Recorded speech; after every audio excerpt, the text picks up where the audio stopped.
trong lễ tri vun lại đi cùng ô an liang dễ xí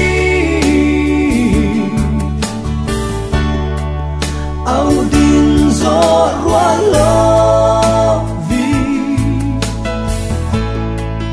lên ruan dùng tích khá tung lệ ang ý mô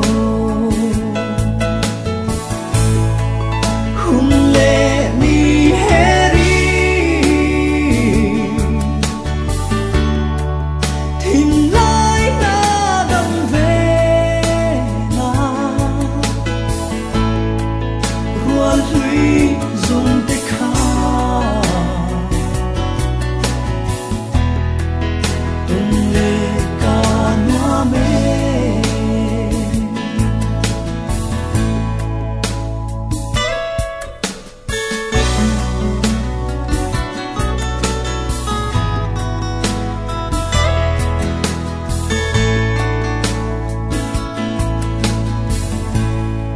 suy lung đâm về na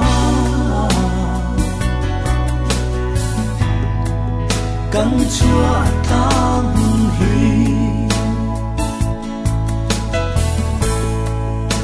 cả rung văng lệ